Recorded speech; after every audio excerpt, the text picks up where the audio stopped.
За улсын хурлын дарга гишүүдийнхээ өдрийн амгалан айлтгая.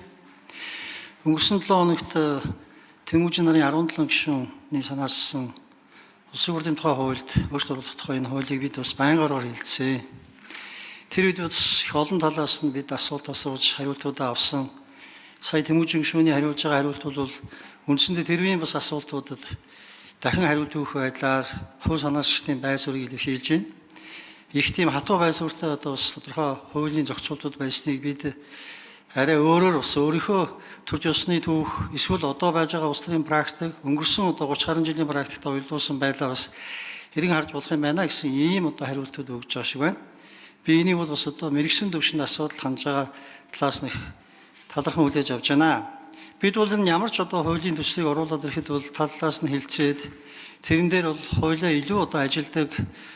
Тэрнээс гадна одоо шинэ үр дүнтэй энэ тодорхой харилцааг зохицуулж чаддаг болох талаас нь ингэж хандж байгаа нь бол их сайн гэж бодож байна.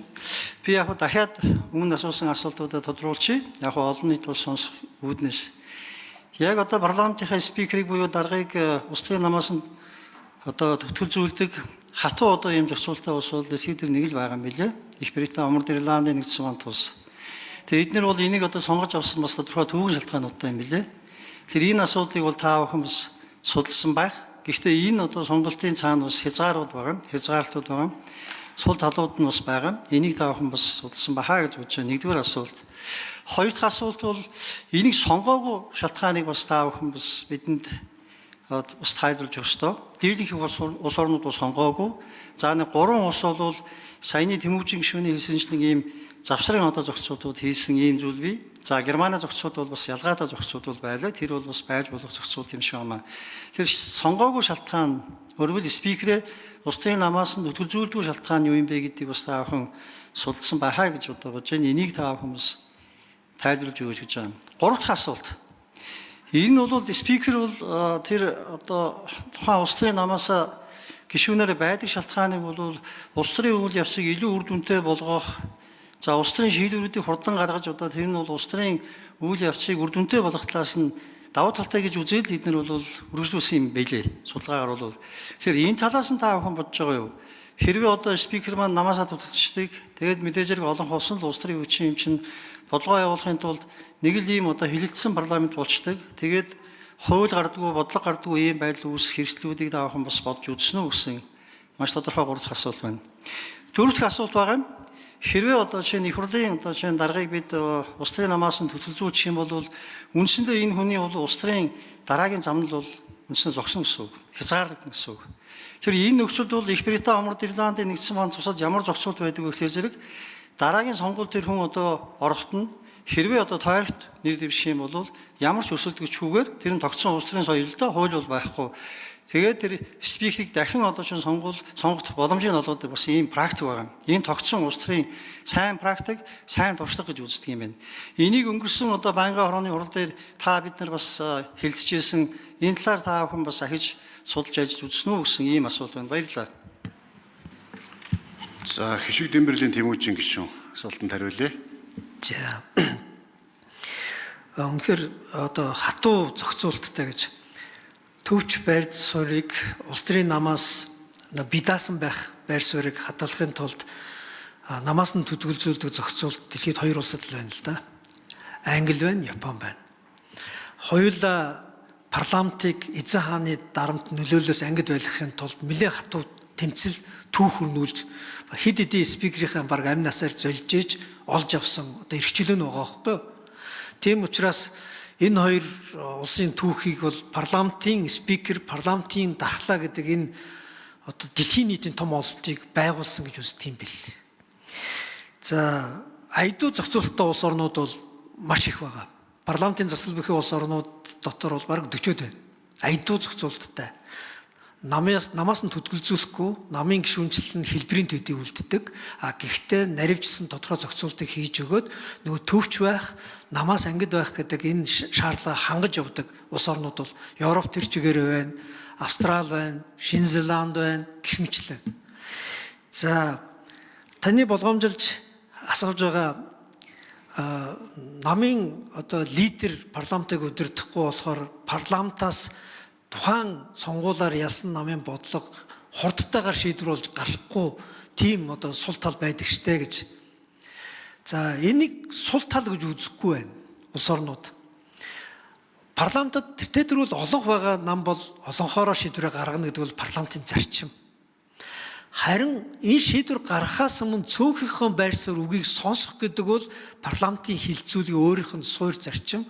Энэ хилцүүлэгт зарж байгаа цагийг хурдан шуурхаа гаргахгүй цаг авч яана гэж үзэх гэвэл энэ өөрөө парламентын арчлалыг доголдуулах, хязгаарлах нэг үндэслэл болно гэдэг тийм тайлбарыг дийлэх нь хийсэн байлээ. Тэгэхээр парламент угаасаа шийдвэр гаргахдаа тодорхой хилцүүлгийн цагтай байна. Тэр цагаа дуусгаж шийдвэр гаргана гэдэг нь илүү хэрсүү, бодтой, алдаа мадаг багтай шийдвэр гаргахад тусалж байгаа болохоос биш, бодлого хурдан хэрэгжүүлэхэд садаа болж байна гэж үзэхгүй байна. Монголчууд ч гэсэн хэлдэг шүү дээ. Бушуу туйлаа боринда бастай гэдэг шиг. Сая өнгөрсөн 2 жилийн хугацаанд парламент би түрүү байнгын орондоор бас хэлсэн.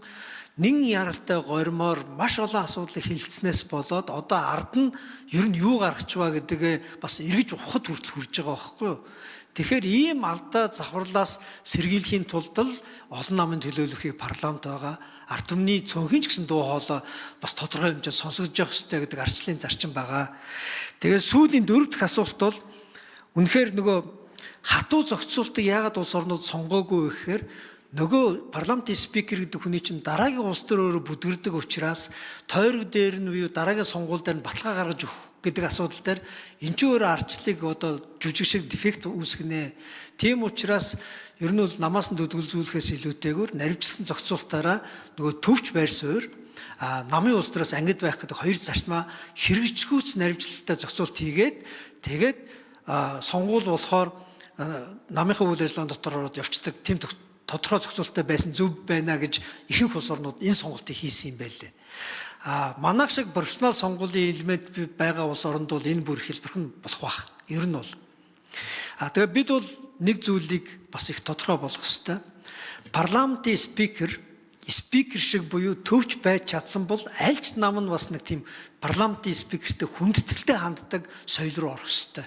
Дараагийн аль ч сонгуулийн утгаар жагсаалтандаа бичгэд аль нэг байдлаар гойчлохоос илүүтэйгээр үнэхээр төвч байсан бол цөөхөн ч гэсэн хүндэтгээд амаа тодорхой хэмжээнд жимигээд өнгөрдөг тийм.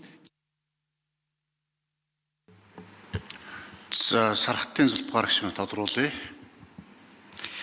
За яг одоо иймэрхүү л одоо тодорхой хариултууд аваад бид бас хэлцээд явбал парламентын мэрэгсэн төвшөнд асуудлаа хэлж байгаа л энэ хэлбэр болж байгаа. Аль ч хуулийн өрөөнд бол яг тийм л байна. Сая яг энэ өмнө хэлцэгдсэн хууль гэсэн одоо ингэж хэлцэгдэлээ шүү дээ. Санхүүгийн салбарын одоо асуудлыг хэлцгээд. Би зүгээр одоо нэг зүйлийг дахиж тодруулах гэдэг байна. Английн практик бол өөр практик. Тэр бол Магна Картаг баталсны дараа бол Англид бол хааны эрхийг хязгаарсан.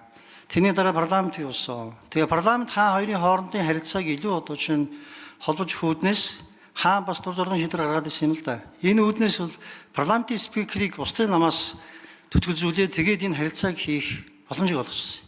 1707 онд бол одоо шинэ Шотландыг нэгтгэсний дараа бол бас одоо дараагийн одоо шинэ улсын намын практик орж ирээд энэ практикийг аваад явсан. Тэгэхээр энэ практикаар авч явсан л ганц одоо жишээ байгаа учраас хатууг бол бид авч болохооргүй мэ гэдгийг бид бараг ойлгочихсог боллоо шүү дээ. Харин Болцсон. Хариулт байгаа үгүй. За Тэмүүжин гişүн хариулчих. Тийм яах аргагүй биднээсийн хувьд бол нөгөө хаан засаглалын эрх мэдэл, цэрэг айрам, цагдаагаа бүх юм нь тэр гартаа төвлөрчихсөн. Тэгээ тэрүүгээрээ парламентыг өөрийг нь ингээд ер нь айлган сүрдүүлээд өөрийнхөө иршээл байлгах гэж оролдсон нэг сүрэн зогссон л ард түмний бослого шүү дээ парламентын энэ бие даасан дархлаатай байх гэдэг. Тэгээ манад бол арай тийм төвшөнд бол байхгүй байна. Тийм учраас энэ хатуу зохицуултыг сонгох бол биднээсийн хувьд бол бас жоохон эргэлзэхтэй хандлага байхыг үүсэхгүй. Хууль санаачлагч ч гэсэн бид бол туйлын утгаараа бол энэ хатуу зохицуултыг бид санал болгохгүй байна. Аяду зохицуултаар тодорхой наривчлсан зохицуултаа хийгээд явах юм бол зүгээр хэлбэрийн төдий одоо намын гишүүнчлэлтэйгээ тэгээд төвийг сахиад намын улс төрөөс ангид байх спикертэй болчих юм бол парламентын арчлал Монгол улсын парламентын дархлаа сайжрах юм байна гэдэг дээр бол итгэл үнэмшилтэй байгаа юм аа. За ариун